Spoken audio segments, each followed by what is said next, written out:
Hey, so we're in the car doing an awkward angle vlog. I just really needed the space. I thought I would come in here and film some shorts, and Hope's freaking out. He wanted to come with me, but he doesn't actually like being in the car. Even though we're not going anywhere, he's super anxious, but yeah, anyway, no, I thought I'd come in here and do some shorts because, seriously, today I have not had the house to myself and it's just too much. Sorry, I'm looking in the middle because I've been doing shorts and so much that I've forgotten where the camera is. Yeah, no, just lately I haven't been able to vlog because the house is so crowded, and I've said before, I can't do it when there's so many people around, and it's just the concentration. I mean, he's not helping with the concentration, I guess, but it's different. He's a dog. Just, mum and dad being around, also my cousin visiting from Japan. She's here for another couple months, I think, and yeah, I just don't have a lot of space to myself, and I'm sort of at a point where it's a bit much, especially today. So my dad recently retired, which means he's around more, but he tends to go to the gym at roughly the same times that my mum does, although he doesn't always stay as long. But, when they're out, or before he retired, when mum was out at the gym, often that's when I would do my filming. I'd have the place to myself and just, do some singing practice and relax. And yeah, during the daytime, that's the only time I have the place to myself. And technically at night, I don't have the place to myself, but if everyone's asleep upstairs, it's almost the same thing. But yeah, so my cousin, she's got a job, but it's mostly an afternoon, evening kind of job. So her routines, the opposite of my parents' routine. So they'll be out, but she'll be home. And then they'll come home and she'll go out. And a lot of the time, yeah, I'm just not having the place to myself. And then also she stays up late. So when she comes home late, I kind of have a window, but also I can't film anything long. Like, I have tried to vlog while she's been out, but we don't really know her schedule, and sometimes, because she's a casual, if they're not busy, she'll come home early, and so I try to start a vlog, but I can't actually get anywhere with it, because yeah, I don't know when she's coming home. And also when I'm trying to talk about a specific topic and trying to concentrate, yeah, I just can't do it. Right now I'm just doing a vent vlog, so it doesn't matter that my dog is distracting me, or that occasionally I can see people walking by in the rear view mirror, but yeah, I just really needed to vent. Anyway, so yeah, I haven't been able to do those long vlogs, but she gets quiet at night and stays in the room a lot. So I can do 1 minute shorts, and if I hear her going up to the bathroom, okay, I just stop, and I've only lost a minute at most of short. And the shorts, because they are so short, I can refilm them, although I do refilm a lot just to make sure they actually fit, and I'm trying to make it as short as possible, whereas with these vlogs I can ramble for ages and it's fine, especially because my usual audience doesn't care. I think the shorts audience is a lot less patient. But yeah, the 1 minute maximum, that's really hard for me to focus on, and so I have to think about what I want to say, practice it a few times, and then try to film it, and have to restart if I make mistakes, because if I make mistakes, then I start umming and ahhing and going on tangents, and it's too long. So yeah, it does actually take a little bit more than a minute to film those, but yeah, like I said, if it gets interrupted, okay, I've only lost at most a minute, usually not so much. Yeah, I know this is going to get a little bit repetitive just as I try and focus, but yeah, I haven't done a vlog in so long, like a proper long-winded vlog. So that's one thing, not having the place to myself in that sense. And then also, so my cousin is staying in my brother's old room. I've got two brothers. The disabled one is still living with us, but the other one has moved out. And I took over his room as kind of like a studio. I left my Balgala studio and brought all my stuff home, started to set it up as an art and music room. Hoppy, nothing's going to happen. We're just in the car. There's no need to be. You wanted to come here, huh? Oh, you silly baby. Yeah. I know, I'll give you a lot to eat when we go back in, okay? It's so funny. He likes the idea of coming, but then I don't know why this is so anxious for you, huh? Yeah, you wanted to be here with me. You would be anxious if I just left you in the house, huh? Wondering where I've gone.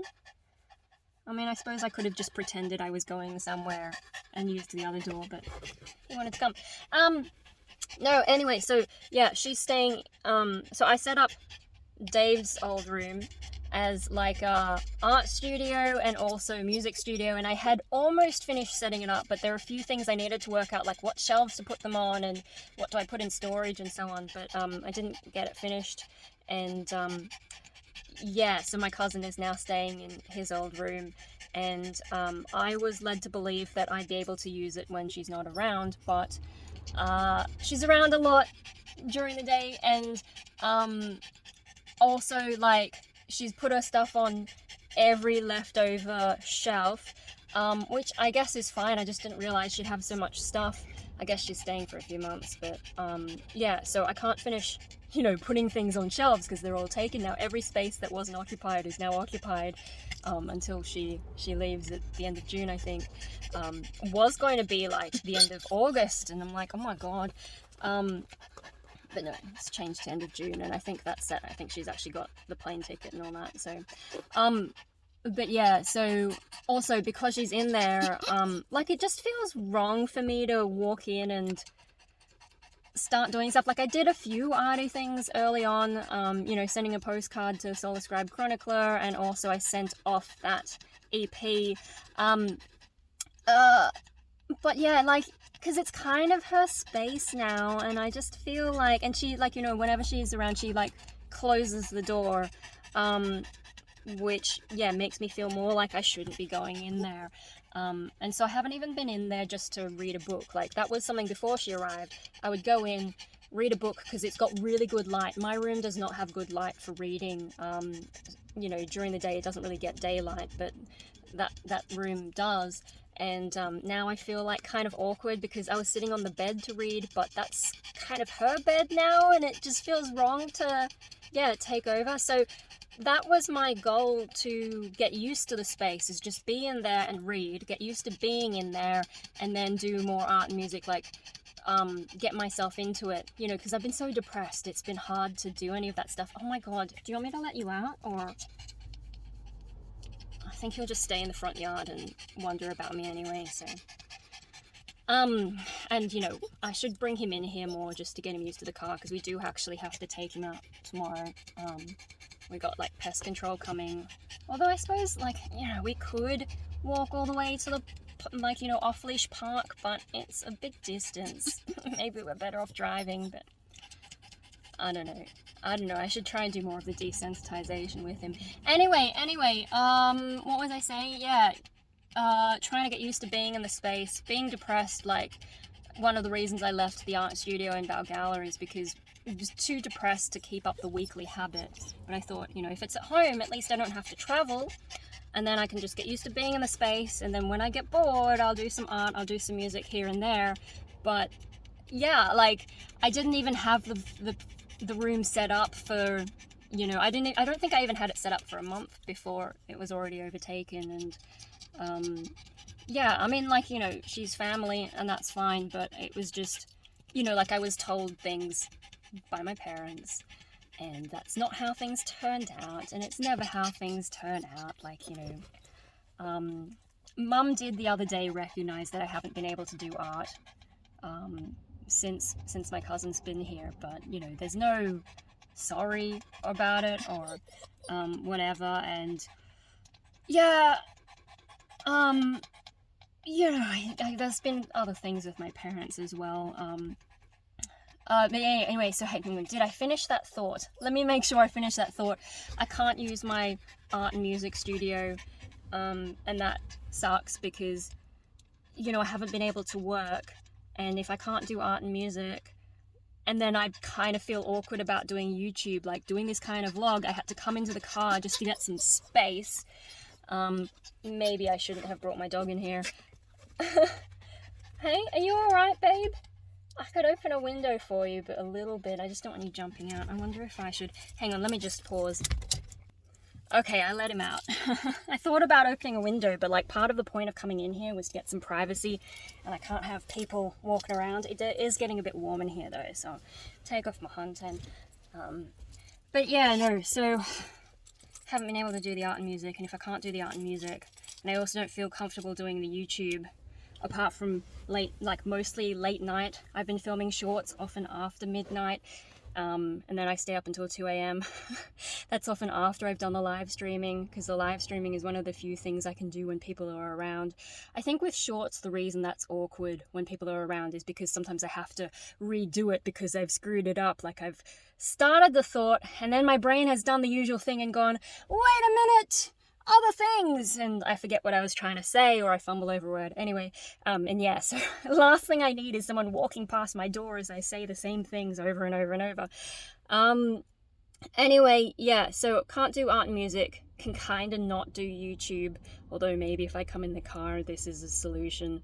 Although it's hard to, if I'm trying to focus on a particular subject, I'm not sure I'll be able to do it. So yeah, what do I do all day?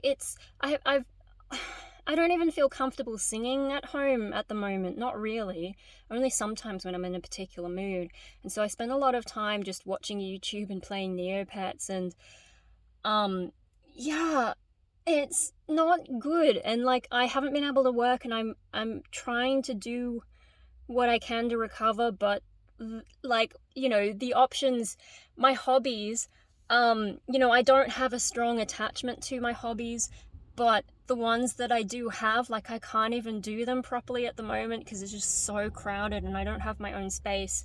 And yeah, just having people around constantly, even if I close doors and can only sort of hear them, like I can still hear them, and it's just like no feeling of space to myself. And yeah, I think usually because I get a reprieve when my parents are out and when they're asleep, that's what my life usually is. But at the moment, it's not like that, and it's just too much, and I don't know, I'm struggling. And then also with my parents, yeah, there's been some interpersonal stuff that I've alluded to, I think, in some of my shorts. But yeah, so basically, like, there's too much to talk about. Like, I'm keeping a diary for my psychologist, who I haven't seen in ages because she cancelled our last session for sickness, and then the one before was because of Easter, and there's only 1 day a week that she's actually there in person, so I have to wait another 2 weeks unless someone else cancels, and so I won't have seen her for more than a month by the time I'm in again. But anyway, I've been keeping a diary for her, and like, it's so long. There's no way she reads all of that. But yeah, so I guess to summarize the thought with the interpersonal stuff with my parents is, you know, in psychology, one of the things that my last psychologist had me doing, and that psychologists generally tell you to do, is to communicate more and communicate better and blah, blah, blah. And I'm like, okay, I guess I often don't voice my needs and what I'm thinking. But, you know, I've tried that, and I have been doing that, and I know how to do it as well. But I realized that it's not really me and my communication that's the problem.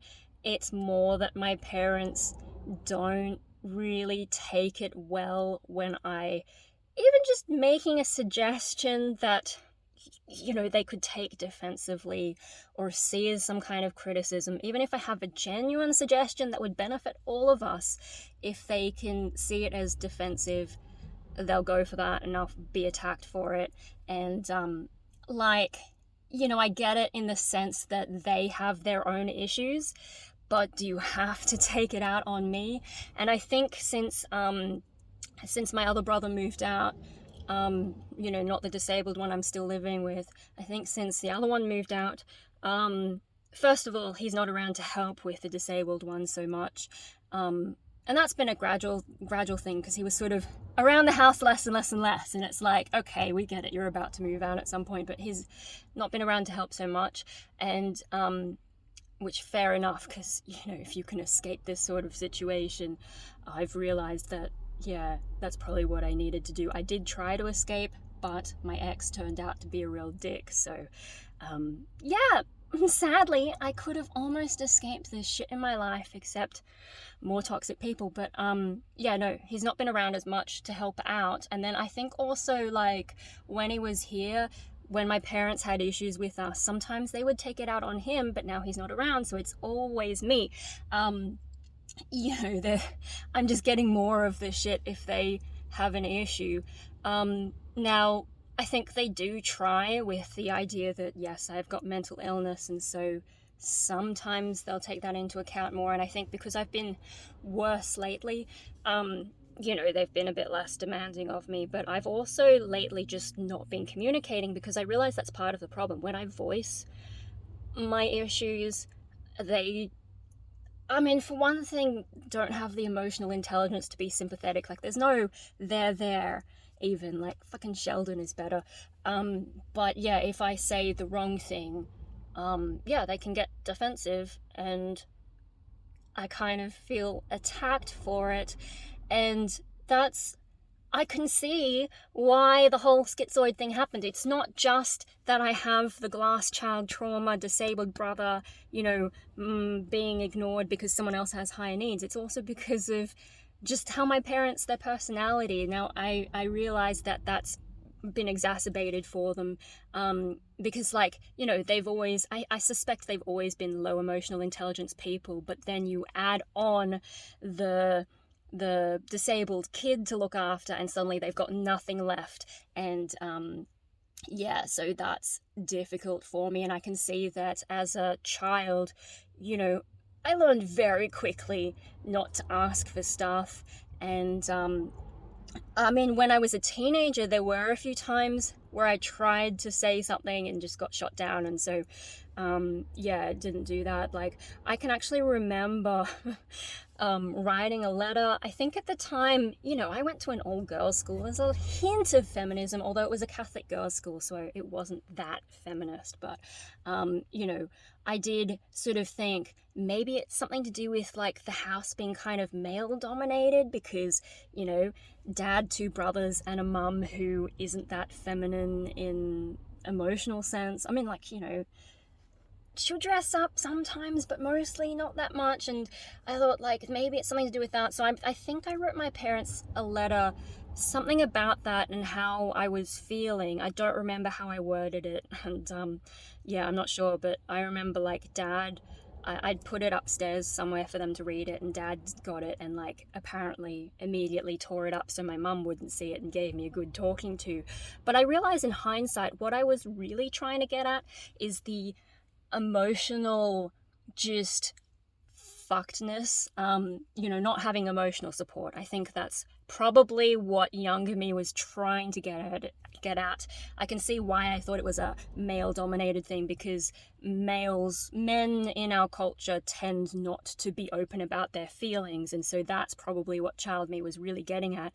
And then, you know, I don't remember what was said. I just remember I got into huge amount of trouble for expressing that in writing, because, like, by that point, talking about stuff was just not something I could do anymore. But I've always been okay at writing, even though my school made me think I was shit at writing. It turns out I was good. I just wasn't good at understanding their postmodern bullshit, you know, interpret Shakespeare from a feminist perspective, even though feminism didn't exist back then. So what the fuck are we doing? Anyway, never mind that. Yeah, no, I learned very quickly. At that point, I can't even write to my parents, and I probably should have twigged it wasn't me. But what I realize in hindsight, thinking about that incident, is I did try to express my needs, and actually it's constantly being shut down that made me not do that. And yeah, also I realize in hindsight, younger me was probably right about that. You know, the whole like, I just didn't have the words to express what the real problem was. It was the lack of emotional support kinds of things. Yeah, and so, but because my parents defensive and all that, yeah, I got shot down for it. But and so even when I was younger, I think there's things like that. And I can remember, like, even before I left primary school, So I don't know what the equivalent is for Americans, but like before junior high, I think we don't have junior high here. It's either primary school or senior school or secondary school, I guess. Um, Primary, then secondary school, and then uni is the tertiary education. Yeah, primary, secondary, tertiary. There you go. Anyway, no. So even before the end of primary school, like I wasn't asking my parents for stuff. I remember my year 6 teacher was like, "Why isn't she doing this early morning maths thing? Like, you should top math student, blah blah, should be doing it." And my parents had no idea what she was talking about because I didn't bother to even tell my parents that that was a thing that, maybe I should do, because I just assumed they wouldn't be able to take me early in the morning because they're too busy with my little brother, and who gives a shit about what my things are. I mean, like, that's not entirely fair because my parents did try with, like, sport and stuff on the few occasions that I actually did school sport. But yeah, like, I already learned early not to ask for too much stuff. And yeah, anyway, so I realized that the schizoid stuff, to come back around to that, is it's not just glass child trauma, it's also my parents' particular style, because not everyone who goes through glass child trauma ends up the way that I did. And then another thing, though, that I'm wondering about is, in my family, I can't talk to my parents, but I can talk to my godmother.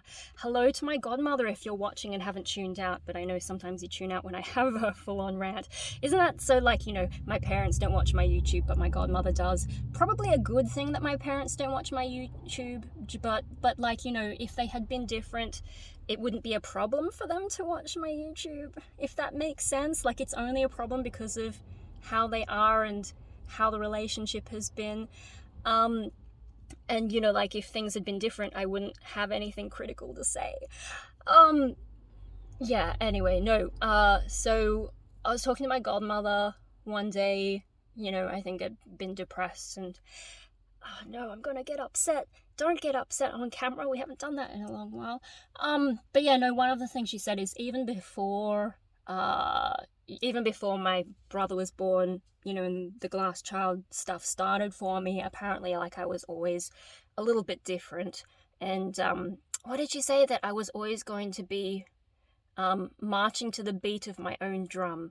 So I'm not sure if that has something to do with, like, more of an innate genetic, biological, or, that kind of a thing, or if weird things with my parents were already affecting me, or, like, maybe that's my base personality was, like, already going to be different, and maybe that has to do with, like, my sensitivities and the way that I think, and maybe that predisposed me to be a bit more sensitive to some of the glass child trauma and emotional bullshit. If I'm thinking about why I turned out this way, but my other brother didn't, I have theories about him because he was younger, like, being the oldest, you have more responsibilities. I was very good academically, and so people assume you don't need help, and then they assume that you know things that you don't just by magic, and Google wasn't a thing back then, so there was no way for me to know what I didn't know. But anyway, also, he played up early in, like, early primary school, and so I think he did get sent to a counsellor. Don't know if anything came of it, but at least, like, adults were looking out for him, at the school or whatever. Also, he did sport. My parents like sport, so they could connect to him on that. Sport is also inherently social, so he would have had social contacts. And then he had, friends, and, like, I think when he was older, like, one of his friends' families would take him on holidays as if he's like another member of their family, which these are all experiences that I didn't have. And oh my god, the sun is setting and it's getting a little bit in the mirror there. Yeah, anyway, but also, like, I wonder if just the innate personality, differences from birth might have been a thing about, how we interpret the situation and so on. And yeah, I definitely do think differently to other people. Anyway, just some thoughts about that, and I just really needed to have a rant and get shit off my chest because I've been going through a lot of this just, but yeah, no, so to get back to, like, the thing about communicating with my parents, when I think I said something to, I was having some trouble with Dad, And then he asked me like, what can I do? Because I was really upset. This is before he retired, so I don't remember. That was a few weeks back, I guess. And sorry, there's people walking past, and they're a bit louder than some of the others. It's a bit distracting. But yeah, no, and I started to try and ask him to like be able to listen to me without being defensive, and he sort of really went off at me before I could even finish that, just like, you're always so negative and blah blah blah. And I'm like, that's exactly what I didn't want you to do, but couldn't say that either. I just like shut up. And then I thought, well, you know, mum's trying. But then I had a disagreement with mum. You know, like in the afternoons we used to have a carer for my disabled brother, but these days, most days we don't. And it's like, I can see everyone is stressed. I'm stressed because if they put him to bed early, then he wakes up early, and I'm closest to his room. Like, they're on the other side of the house, they don't hear him, so I'm the one who suffers when he wakes up at 4:30 in the morning. And even if I went to bed at a normal people time, 4:30 is still way too early. So there's that, and that's the part that I think they see. But apart from that, like, I can see in the evenings they are getting stressed because he complains constantly and he constantly wants attention. And when my cousin first came, before she had the job, she was helping to look after him in the afternoons, and he fucking loves her because, you know, he's getting attention, new person from outside the house. Yeah, he really likes her. But then she got this job, and so there's a lot of afternoons where she's not around, and so he's back to complaining and whining and wanting attention. And you know, that drains on all of us. It's such an annoying noise. Like, that's like, you hear babies crying and that's annoying. I think that's an evolutionary thing to like get our attention, and he's like got that annoying whinge like down pat. Yeah, so my parents, like, I can tell they're stressed. They don't want to admit it all the time, but like, I think they're more stressed than they realize. And so, you know, getting a carer would help them too. Help me, because keep him awake longer so that I can sleep. You know, he can stay awake longer and I can get some sleep when he doesn't wake up at 4:30 in the morning. You know, if he wakes up at 6, I still have my sleep interrupted, but not that badly. Okay, then also an afternoon carer can take him off their hands and they can relax a bit more. But also, if he's complaining that much, obviously he's not happy. So if he had a carer, like we've already seen with my cousin looking after him, if he had a carer, like, we've seen the evidence, he's so much happier. So he's happier. And then also, you're giving someone a job and he's not one of the hardest, like, you know, he has some difficulties, but I've been around severe disability like my whole life that I remember, pretty much. You know, I was probably 3 when it happened. I have seen worse. I have seen more difficult cases of people to look after. So as far as that goes, like, when he's happy, he can be kind of charming, actually, and kind of manipulative in a way. You know, when he's happy, he you know, it's actually not that bad. You know, maybe the nappies are an issue, but if someone really can't do that, if my parents are still around, they could do that and then give him back to the person to, you know, entertain him. But yeah, anyway, so basically you're giving someone a job, and not the worst job you could have either. So that's like 5 people who could benefit: me, my parents, my disabled brother, and someone with a job. 5 people could benefit, but I suggest that, and they're like, no, it's too hard. And then, you know, there was one afternoon where they put him to bed early, and like, you know, I had been having a nap. I think I had been out with a friend and I was so exhausted from the like, you know, just going out and being social. You know, I like my friend, but yeah, I just really needed to recharge. So I got home, had a nap, and then I woke up and they're putting him to bed already and didn't even ask me for help. Like, they could have, I think my mum said something like, you know, no one was willing to look after him. And I'm like, you didn't even ask me. I was having a nap. You could have just, you know, and so I said something about, like, you know, he needs an afternoon carer. And she just sort of went off at me like, no. And one of the things she said is like, you know, no one would want to do the job, which is a lie, because I had literally been talking to a friend who isn't in Sydney at the moment, but is interested in working with my little brother when he moves back. Like, I have literally talked to someone who would be willing to do the job. They're just not in the right location at the moment. Yeah, and then so she's saying no one would do it. She hasn't even tried to look for anyone. And then the other thing was, she's like, and if that's the case, whatever, so be it. And I'm like, so be it. You're not the one being woken up at 4:30 in the morning. I am. And it just felt really dismissive of my needs, and I felt really upset. And then I was thinking about it later, because I thought, maybe my mum's on my side, because sometimes I have been able to talk to her when dad has done something. But then I realized mum is the one who told me that Japanese people will be nice to your face but stab you in the back.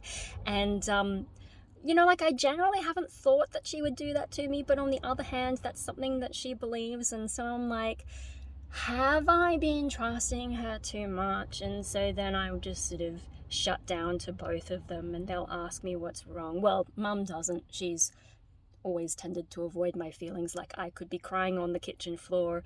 There was one time, I don't know if I mentioned it, I was crying on the kitchen floor and I didn't realize they were about to come home. I try to do my crying in private, but I didn't realize they were just about to come home, and so they walked in on me and I was still a mess. And so yeah, dad came along, and instead of going there, it was more like, do we need to get the hospital? He was a bit more sympathetic than that, but he was like, oh no, should we go to the hospital? Which is not the right thing for me. But mum kind of just ran away and disappeared. I think like it's partly a cultural thing, but also partly her. Japan doesn't do mental health properly, doesn't do it well, like even today. But she grew up back in the day, so probably even worse. And then her own personality is not that empathetic. So she doesn't really know how to deal with emotions, and I think she kind of just ran away from it. Anyway, so lately mum doesn't say a huge amount to me at all, I think, because if I look down, she's like, oh shit, don't know what to do with that. And I got kind of tired of being the one to always try and act fine and patch things up, and so I've done less to act better than I am, which you guys know I can do, because that's how I do YouTube, is I know how to act a bit more animated than a schizoid stereotype or a depressed stereotype or whatever. But yeah, no, dad will ask me what's wrong, and I just can't tell him, because if I say the wrong thing, I'm just gonna get attacked, so there's no incentive for me to talk. I realized there's a reason for me developing the schizoid kind of thing, especially like through high school. It was really bad, and it took me a few years after getting into the adult world to really learn how to open up more. I think getting my first job and learning the social script, and then also being on YouTube and just talking. But like, even though I'm talking, I know that people watch, but right now I'm alone just talking to my phone. It's different to talking to people. Sometimes people don't understand that. That's how I view it. Anyway, I did gradually learn to sort of open up and be more animated and not be so flat. But now I realize there's a reason for why I developed that default in the first place. And so around the house, I've gone much more into it. The last few days, I've maybe opened up a little bit more, but I'm also very wary, because I feel like, I could act better to have less tension with me and my parents, but I also don't want to overdo that and start thinking I can tell them about things that I'm going to get in trouble for. Like, I think I've been a little bit too trusting, and with the psychologists giving me that advice, generally when a psychologist is working with people who have communication issues, they've actually escaped whatever the situation was that caused the trauma and whatever, whereas I'm still living in it. Now, I know I've just gone on a big rant about my parents. I want to just say it's not all terrible, because they do look after my physical needs, and I do think they care. They just don't know how to handle any of this stuff. But until they see it for themselves and get themselves to therapy, there's nothing I can do to change them. And because I can't currently escape my situation safely, like in terms of finances and being able to look after myself, because I have like no life skills, because I can't escape the situation, it's actually in my better interests to do more of the schizoid way of being. And I've told my psychologist this, and she's sort of like, yeah, you've kind of got a point. So, yeah, like, I do think my parents care about me. They just don't know how to show it, and they don't really understand any of that stuff. And, stuff like that. Like, so yes, I've gone on a rant. I really needed to go on that rant, and I also really needed to just be away from everyone. So yeah, I just don't want people to get too much of that negative idea, although to some extent I do feel like I need to stop defending my parents. And also, like, there was that time when mum was having a bit of a guilt about the whole disability situation, and I played therapist for her, and I realized I shouldn't have to do that. If she wants therapy, she should go and see a therapist, and it shouldn't be up to me to be like, you did the best you thought you could at the time, and you can change things now. Like, I shouldn't have to do that. But she sort of tells me, oh, therapy doesn't work, and I'm like, look, they haven't been able to help me, but that doesn't mean they can't help other people and maybe help you. Because anyway, I realize, because my parents don't want to change, or don't realize even that they need to change, it makes it much harder for therapy to do anything for me, because I can put in as much work as I want, but I can communicate, but if no one is actually properly listening, it's a waste of time, isn't it? I'm not achieving anything. So yeah, frustrating. I'm feeling really crowded, and I also can't tell my parents that I'm feeling this crowded, because I don't want to be attacked for like, oh, but it's your cousin here, you shouldn't be blah blah blah. And because if I say something about not having the studio and music space, that's what happened previously when Dad was like, offering a workmate to like crash when they couldn't get home from something, or I don't know, like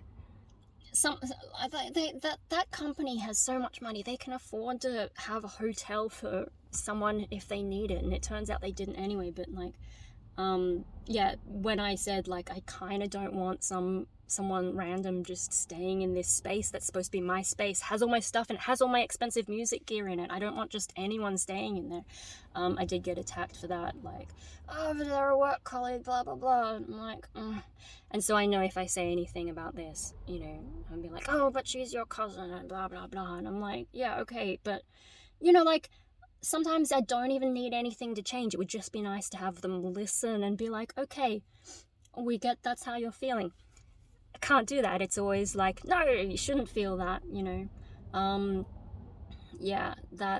that sucks, and that's difficult, and I understand more of how it's affected me growing up, and also I guess how things are now. So yeah, I can't tell them that. And like, I did also agree to it, but also if they said, oh, your cousin wants to stay, are you okay with that? Like, I wouldn't be able to say no, because it would be the same thing. Oh, but she's your cousin.